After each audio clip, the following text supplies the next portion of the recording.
All right, we're back on a Tuesday. That's right, day 2 of the 5 and 5. New look, new feel, new vibe. And speaking of vibe, there is no better vibe than when you can cash a moonshot. And I don't want to hear anybody, because I don't know if you know this, Kenny McAndrews, right? But in 9 states right now, you cannot legally say moonshot in regards or relation to hitting a large ticket without owing you some sort of royalties or residuals. What's happening, my brother? Before the entire phrase comes out of your mouth, my lawyers will be on your doorstep with law enforcement. You don't want to get involved. I've taken down Yahoo Sportsbook. I can take down anybody. I promise you that. Love it, brother. All What's right. up, man? I can't wait to get into your mind in the NBA specifically, what you do, what you all do on the Moonshot Discord. Tell the world where you are, where we can follow you. And then I have a question about our guy, the guy behind me right now, because I saw you influence the market when it came to a Joel Embiid ticket. So funny you mentioned that. So I think the Embiid call was pretty cool. I may have influenced the market a little bit when we tweeted it out. You got a lot of action on it pretty quickly. It does help that I think the Nuggets lost like 5 out of 6 in the 7 days following that, including to like the Spurs and like the London Silly Nannies. So our guy's playing out of his mind, and the Nuggets are falling off a cliff at a perfect time for MVP Embiid ticket holders, man. It's a good time to be a Philly sports fan. Easiest way, I'm sorry, brother. Easiest way to get you is on Twitter? On Twitter, @KillKenny. Link to my Discord and all my other stuff is in my bio. The Mooney Gang, the weirdest, most interesting, and I think the sharpest gambling community in the game.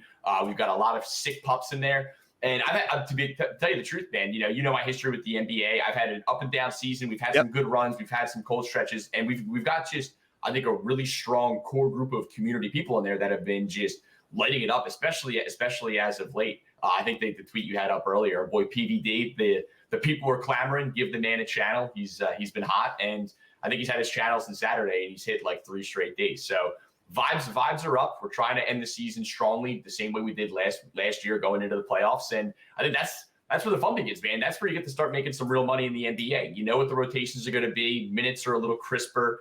And I think there's a lot less BS. So it's the best time of the year for the NBA, man, and I'm very excited. 5 bets in 5 minutes. We're about to dive into it. Give me 30 seconds. What would shock you more, Nikola Jokic winning the MVP or the Sixers winning the championship?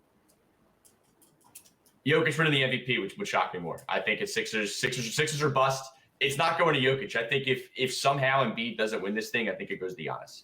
There's going to be some sort of major civil unrest, I think, at that point. Like, if Jokic wins 3 in a row without even making it to the NBA Finals, my God. And listen, regardless of what you think of, the Kendrick Perkins comments on this particular thing, I think there's some serious merit to that, and I think that's a situation entirely that the NBA would like to avoid. So, if Giannis drops 50 in the next couple of days, that might be if I was going to hedge. And right now, I'm telling you right now, I'm not going to hedge. But if I was going to hedge, I'm more worried about Giannis than I am about Jokic.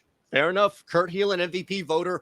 He and I went 1-4 yesterday, so maybe that is enough as far as maybe he was leaning to Jokic, and it was instant karma. That's why we bring in the big gun here in the Moonshot, Kenny, to kind of reverse the vibe of yesterday. All right, I've got the clock. Don't worry about that. We'll start right now. My first play here is going to be Jokic Jr., right? Or baby Jokic, whatever they're calling Domantas Sabonis right now.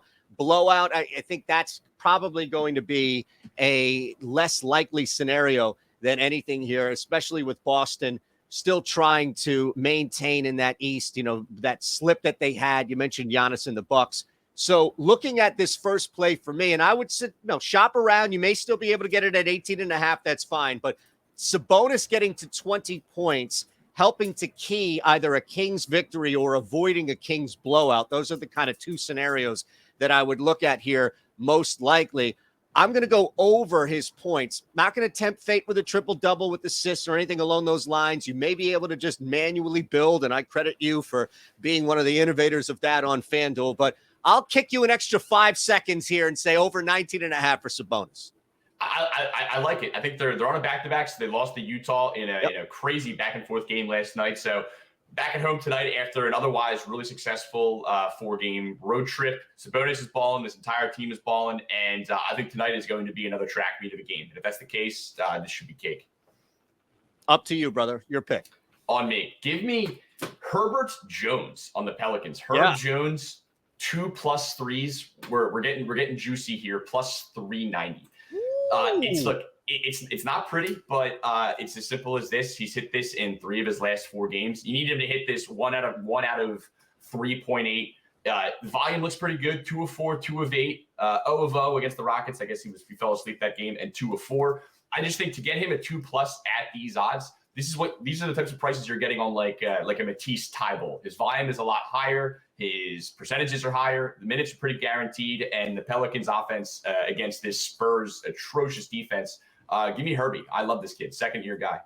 Wow. Right out of the gate, plus 390. I absolutely love it, man. And it wasn't even something belligerent. Like this is attainable. This isn't like first basket, right? Or something beyond. So right away, we're building here. Plus 390, the 843. Keep that in mind.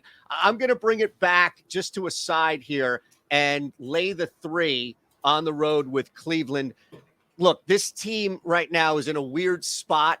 They can technically catch the 3 above them, but they also have behind them the Knicks and this Nets team kind of there, like a little bit dangling. Although I think for Brooklyn, it's more just a matter of the ceiling is falling and this team is starting to realize who they really are. A lot of unders have been popping earlier for Bridges, et cetera. It just doesn't look like the Nets are going to hang much. So I know the Cavs have struggled on the road. This hasn't really been their bag, Kenny, but in this particular case, down the stretch where they really need to get these types of wins, especially on the road, it's kind of like a rich man's version of what the Warriors are going through. I'll lay the 3 with Cleveland.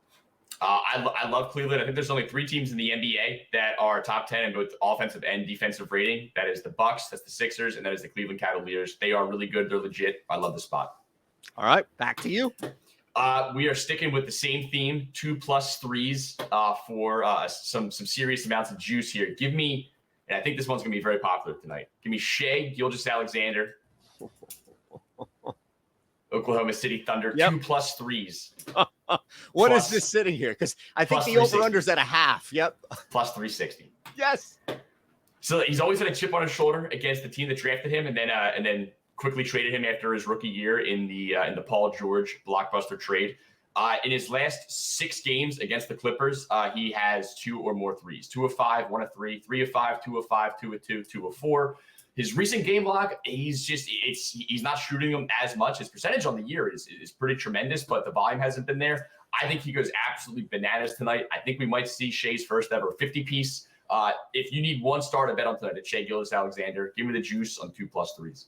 Woo, plus 390 again here, or 360, pardon me, again here for SGA. All right, man, I feel like I kind of have to step it up because I'm just laying a simple player prop and a side. Initially, I was just going to come to the table and take the points with San Antonio because of how they've been playing. This is like Pop's version, right, of the tank. We know that they're not going to win consistently, but that victory over Atlanta is really hard to ignore, just as far as similar with Houston. If you get guys healthy out there, they're going to play mass minutes, a lot of volume. The Pelicans, I don't know if New Orleans is good enough to be laying 13 against anybody, especially with what we saw when things started to crack significantly. I don't think they've pulled out of anything. So, all right, fuck it. I'll go 570. Give me the Spurs on the road in the most likely bust of our 5-leg parlay. You can blame me ahead of time. I love this. Look, the Spurs are in full-blown tank mode. There's no getting around that, but they're pretty safely wedged into the bottom 4. I mean, the bottom 4 teams all have an equal chance of hitting the lottery and getting Victor Wembanyama. They got plenty of breathing room. They've got like a 5-game cushion. They can win some games. I like it. They're going to win tonight. I love this, brother. And look, if you're out there and you want to play it safe and you want to just run the 13, that's fine here. No worries, no issues. But this is it. Sabonis over 19.5. Herb Jones 2+. Cavs -3. SGA 2+. Spurs money line. My goodness. Kenny, appreciate it. One more time on Twitter, best place to find you. Catch the Moonshot Discord as well. at Kilkenny on Twitter. You can catch the Moonshot Discord in my link in the Twitter bio. And I'm trying to crank the stream up a little more frequently than we've been as of late. Lots of Masters content coming soon. So this is my favorite time of the year, man. The Masters and the start of the true golf season. We were talking golf before the show. It's again, I'm just the sun's cracking through my blinds right now, and all I can think about is being outside hitting 7-iron. So it's a pleasure to be with you, man. Hopefully I can see you on the golf course soon. And look, what's like $10 to win $6,000? Be a real shame if we went to the moon tonight. I love it, brother. Thank you. Talk to you soon, Kenny. Be good, bro. That is. Love the moonshot. Appreciate you rolling us. Hit that thumbs up. Make sure you subscribe. Have a couple of things want to tell you about here before you get out as well, including what's going on at Bet365. Just click this link below. You have to be 21 or older. Gambling problem, 1-800-GAMBLER. Sign up, deposit 10. You know the drill. New Jersey, Ohio, Virginia, Illinois. Bet $1, get $365 in bonus bets. It's simply the easiest thing you can do if you live in those 4 states. I know for a fact there are people in New Jersey. I didn't even know we had that. Yeah, exactly. Jump in on that. Colorado. What the hell's wrong with you? My goodness. All right. We appreciate the moonshot big time. Appreciate you. We'll see you today at 4 o'clock Eastern. That's right. On the